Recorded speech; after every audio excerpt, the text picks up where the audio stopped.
Howdy, y'all. Asha Hawksworth here with a special edition of Redneck Lesbian. Every year on Christmas Eve, I force the family to watch A Christmas Carol with Alistair Sim. My love for this story of redemption is deep, which either makes me a hopeless romantic or a sucker for thinking that people can change their spots. Actually, I fall somewhere in the middle. I retain the hope that people's hearts can change, while knowing that some people's hearts never will.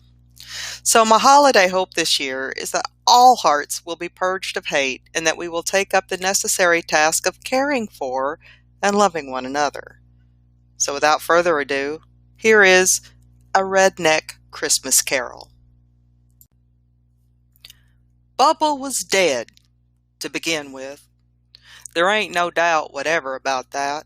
He was declared in the street as a bunch of Antifa traitors looked on, no doubt delighted that Bubba's AR-15 accidentally went off, slicing through his testicles to hit his femoral artery. He bled out before the rest of the Proud Boys could collect themselves to save him. Within minutes, Bubba was dead as a doornail. Bobby Don Whitehead was somewhat bothered by Bubba's downfall, and he occasionally gave him a thought as he watched Duck Dynasty reruns in his trailer, sipping on Bud Light and toking on the bud that was procured for him by the only Mexican he knew. It was Christmas Eve, and Bobby Don was all alone. "I wish Bubba was here," he said aloud. He wept darkly into his beer. In that moment, the TV winked out, and Bobby Don was left in darkness. "What bullshit," he began, when his phone began to vibrate with notifications. He picked up his phone and saw a text that read, "Open the door." But wait, was that Bubba's number? It couldn't be. Bobby Don stepped through the piles of chip bags and beer cans and put his hand on the doorknob. He hesitated, but then he heard the word, "Whitehead," loud in his ear. He opened the door and nearly fainted with surprise as he saw a figure standing there, wrapped in chains and dressed head to toe in white robes. "Who are you?" he cried in alarm. The figure removed the conical hood and said, "It's me, Bubba. I told you to open the door. Damn, man, you already high?" "Bubba?" cried Bobby Don as the ghostly figure clanked his way into the trailer and took a seat on the ancient sofa. "Yeah, that's my name. Don't wear it out." "Bubba, this is bullshit. You are dead." "Tell me about it. Those goddamn libtards." "What? Why? Why am I here?" Bubba continued. "I was sent to save your white soul. There ain't enough of 'em on the other side just like here." "Is that why you're dressed like a grand wizard?" Bobby Don asked carefully. "Oh, that's just my outfit. Proud Boy, 3%er, Republican, hell, it's all Klan material. Every white soul gets one of these when they die." "Even white liberals?" "Well, no, but those people are all Jews or fucking race traitors. They go around dressed like hippies and sing an Age of Aquarius or some shit like that." Bubba helped himself to a Bud Light. "Why does my soul need saving? I've been baptized and all that." "Your white soul," said Bubba. "You've backslid mighty fierce since the day I died marching for the right to keep oppressing colored people. First you weren't there with me. I had to work," Bobby Don interjected. "That's no excuse when white pride is on the line. Jesus, man, you didn't even get your ass out to vote, and now a communist won the election. Y'all have failed, and it's just killing me. So I'm here to tell you that you will be visited by free spirits tonight who will help you recover your way." "Oh, thanks, Bubba. You were always a good friend. But I don't think that's "The hell it ain't!" roared Bubba. "Damn, man, you're pathetic, sitting in here smoking pot while the civilization our grandpappies built goes straight to hell. You need to get some fight in you. Where's your weapon, soldier?" Bobby Don looked around at the chaos that was his living room. He kicked the trash around before he began to dig into the sofa cushions. "Oh, here it is," he said, pulling out his Glock. Bubba shook his head. "Man, I got here just in time. He walked to the front door and looked out, then called to Bobby Don. "Behold, brother, it is at this time of year that I and others of our kind suffer most, when Starbucks makes holiday-neutral coffee cups and liberal snowflakes say Happy Holidays." Bobby Don looked out of his door. The air was filled with phantoms, wandering hither and thither in restless haste, and moaning as they went. Every one of them wore chains like Bubba's ghost. Many wore MAGA hats and sweaters that read, "Jesus is the reason for the season." Many had been personally known to Bobby Don in their lives. One old ghost in overalls waved his hand in the air, lamenting his lack of a gun. The misery with them all was, clearly, that they sought to interfere for good in white racial matters and had lost the power forever. In the next moment, Bobby Don saw that Bubba had rejoined these spirits, wailing for QAnon to give them just one more drop. And then they were gone, leaving Bobby Don to wonder if he had really experienced this or if it was all a pot hallucination. "Oh, bullshit," said Bobby Don. He closed the door and went to bed. His phone began to vibrate at midnight, which did not wake him up. Then the gentle sounds of Dixie came from his radio, and the volume increased until the bedroom was reverberating with the sounds of "Look away, look away." Bobby Don sat bolt upright and threw the radio across the room. It took him a few minutes to notice the ghostly light of a spirit standing near his bed. He blinked. He rubbed his eyes. Before him stood a shimmering figure in Confederate gray, with curly hair and a handlebar mustache. Who are you?" "I," said the ghost slowly, "am the ghost of Christmas past." "Long past?" asked Bobby Don. "No, white people's past," the ghost replied. "I used to be the actor known as John Wilkes Booth. Like Bubba, I made the ultimate sacrifice for my people." Bobby Don failed history, so he asked, "You died in a march?" "No," said Booth, irritated. "I killed the tyrannical king who made citizens of—" "What?" asked Bobby Don. "Damn it, it's so annoying that I literally can't say that word anymore. Why is that?" Black people, Bobby Don." "You can't say black people?" "No, she won't let me." "Okay, look, never mind. I shot Lincoln, okay?" "Wasn't he supposed to be a good president?" asked Bobby Don. "No, he was not. He was a fucking traitor to this country. I was proud to die for the Confederacy, as you should be." Booth looked around the small trailer. "Hey, where's your stars and bars, my friend?" Bobby Don scratched his head. "I think my ex-girlfriend has it." Booth shook his head and whispered, "I am just in time. Come on, take my hand. I will uphold you in your white supremacy." Bobby Don cautiously held out his hand, and Booth grabbed it. With a whoosh of cold air, they were transported to a small farm in northern Alabama. A man was diligently working the soil behind a mule when a man on horseback arrived, shouting, "Secession! It's war with the North! Every man must fight to protect our way of life!" The man behind the plow stopped to get the story from the rider. Then he stood still in the field, thinking, after the rider went on his way. "Who is that?" Bobby Don asked. "That is your great-great-great-grandpa, Elias Whitehead. Right now, he should be rushing into the house to pack up and join the Confederate Army, but he ain't. His inaction will bring shame on your family for generations." "Wait," said Bobby Don. "He didn't fight for the South?"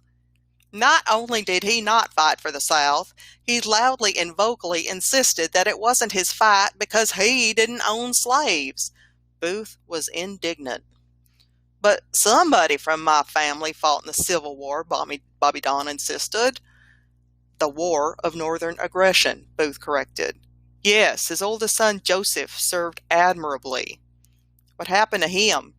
"He got blown up by cannon fire." Look, said Booth, the point is, do not be like Elias.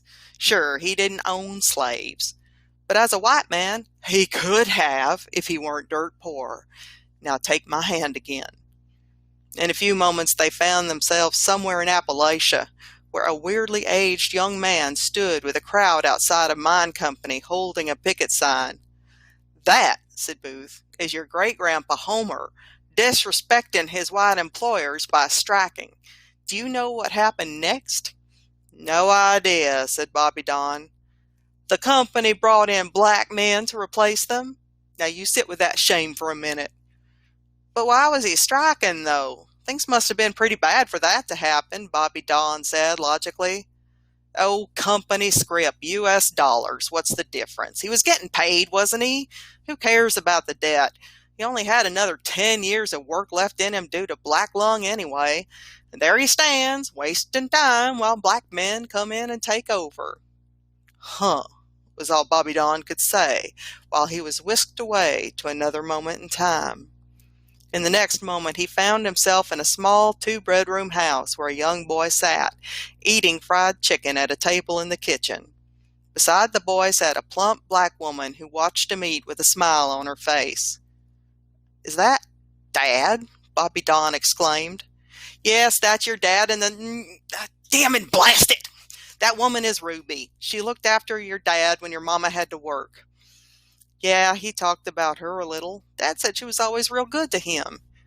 You know who else was real good to your dad? His dog, said Booth. It's fine that she fed him and looked after him. Black women did that in the Confederacy, too. What is not fine is forgetting who you are. The scenery changed, and Bobby Don saw a teenage version of his father heckling a black man on the street. He was with his friends, and all three of them were giving the younger man a hard time. That, said Booth, is what you do when they don't get out of your way. Bobby Don was confused. Wait a sec. He told me a few years ago that he was sorry about some of the stuff he did back then. He knew a black guy in the army and he blah, blah, blah, blah, blah, Booth mimicked. Yeah, he got soft and now you're soft and dude, that is why I am here. Soft? Bobby Don began. Yes, soft. You're practically a bleeding heart, card-carrying Antifa libtard, you idiot. You weren't at the rally where Bubba died. You are falling down on your job, white man. When's the last time you killed a traitor? I've never killed anyone, said Bobby Don. Well, there's the problem then. I took one for the team. I died for the Confederacy. What have you done lately? Bobby Don thought a minute, then said, I yelled at someone in Walmart once for wearing a mask. Well, that is a start, said Booth. Later that night, Bobby Don's phone vibrated again. He opened his eyes and saw a golden glow coming from beneath his bedroom door. Cautiously he got up and tried the knob. Come on in, Whitehead, came a cheerful voice on the other side. Bobby Don opened the door to find his living room transformed. There was a fire blazing in a fireplace he didn't have. In the corner was a huge pile of console television sets of all makes, piled onto one another all the way up to the ceiling. Perched atop this media tower sat a grinning Sean Hannity, clothed in a suit made entirely of $1,000 bills. Man, that's some serious bullshit right there, said Bobby Don. Hannity laughed, and with a flick of his hand, Bobby Don flew to the top of the tower of TVs to sit with Hannity, who took a sip out of a golden goblet etched with the Federalist Society logo. Still doubting, are we, Bobby Don? Well, I am the ghost of Christmas Present, and I have some things to show you. But before we begin, you need to drink some of this. He proffered the goblet. What is it? Asked Bobby Don suspiciously. It's the sour grapes of human meanness. It's required daily for all Fox News employees. It's in the contract. Bobby Don took a sip and was met with a wave of sourness that was almost intolerable at first, but then flowed into an ocean of hot, spicy rage. "Whoo! Bullshit!" he cried. "That's my boy. Let's go," said Hannity. Bobby Don was transported to the big city that was 200 miles away from his small town. He looked around and saw homeless people sleeping in doorways or begging on the street. Hannity pointed them out. "Those assholes are too lazy to work," he said. "They deserve what they get." Bobby Don peered closely at one of them. "Is that a purple star?" Hannity pulled him so hard his arm nearly came out of its socket. "No, it isn't. Follow me." He led Bobby Don to another street where a large protest march was taking place. People of all races were marching and crying, "Black Lives Matter!" and "No justice, no peace." "Those," said Hannity with disdain, "are terrorists." Bobby Don watched them with alarm at first. Then his features relaxed as he said, "Well, they're just marching, right?" "No, Whitehead, they are not. They want to tear down our society. Everything we've built. Everything white men have built," said Hannity. Bobby Don watched a while longer. "How?" he said.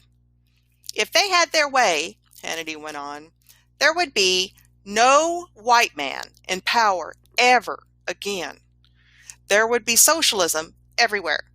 Women would tell men what to do. You would never get laid again. Cops would not exist. It would be anarchy and totalitarianism. They would cancel Christmas." "Cancel Christmas?" cried Bobby Don. "No." "Yes, and they'd make Christianity illegal."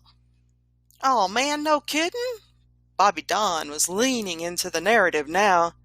"Yes, and do you know the only thing standing in the way of their treasonous agenda?"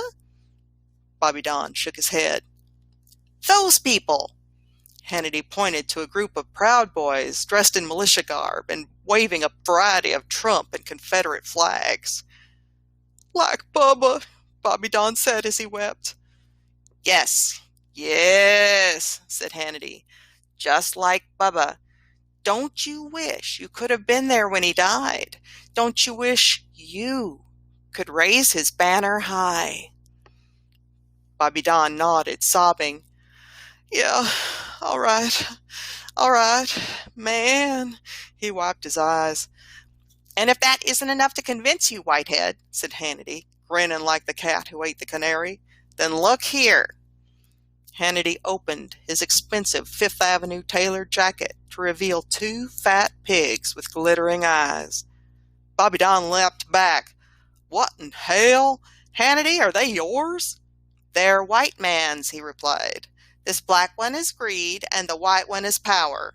Love them both like your own, and maybe you'll get a lucrative contract with Fox."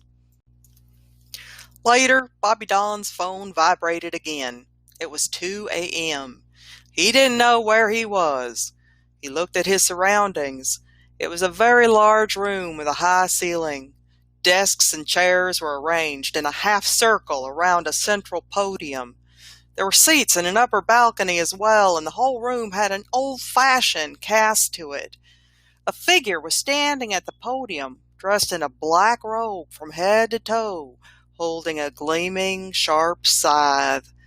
The spirit moved toward him slowly, saying nothing.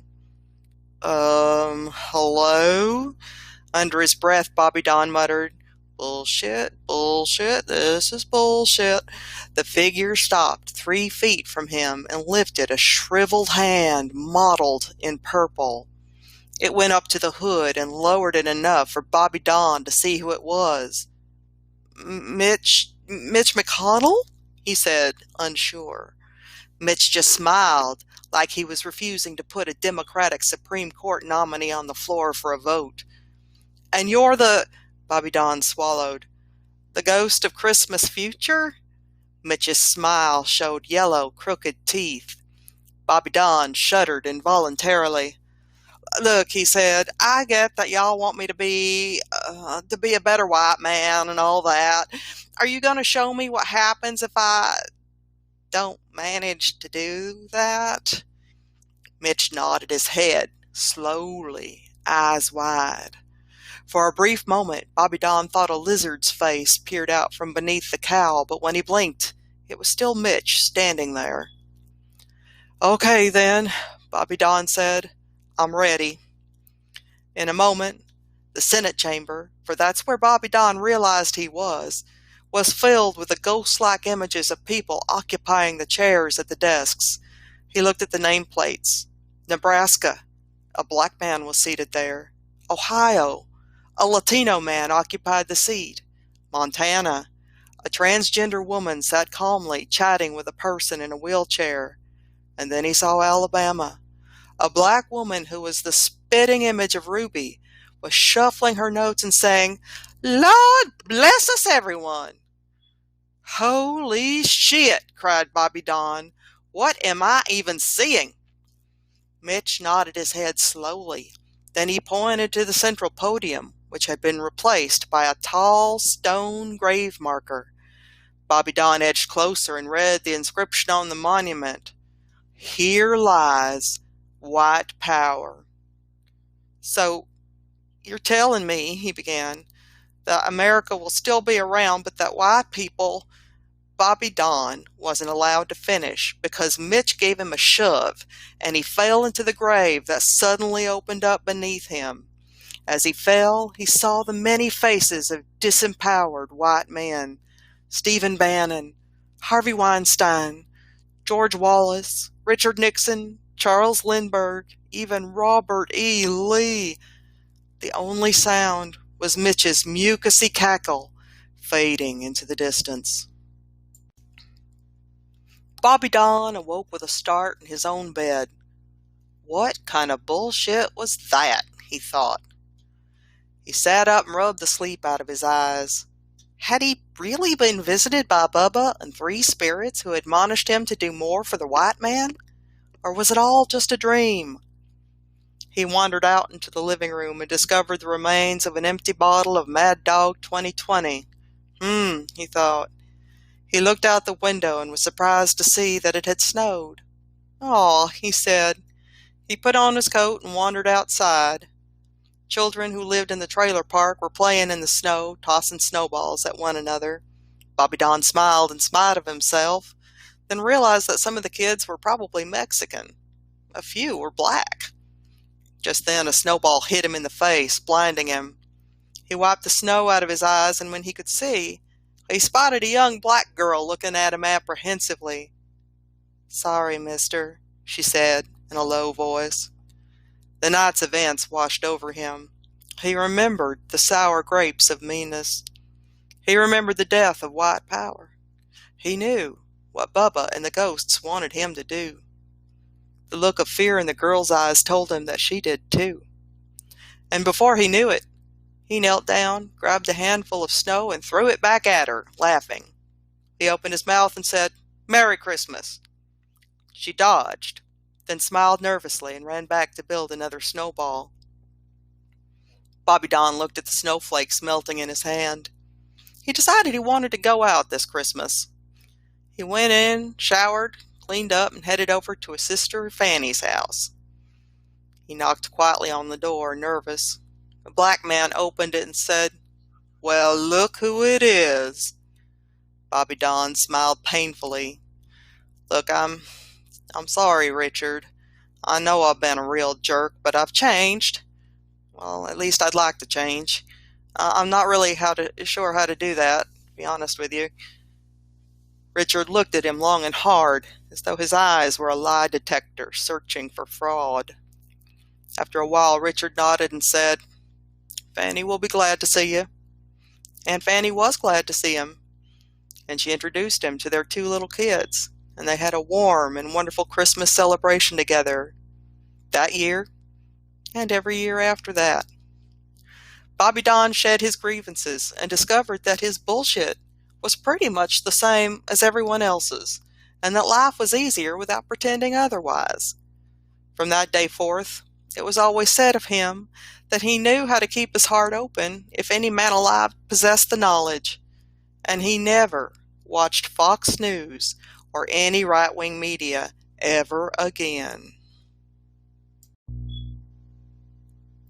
Well, I hope y'all have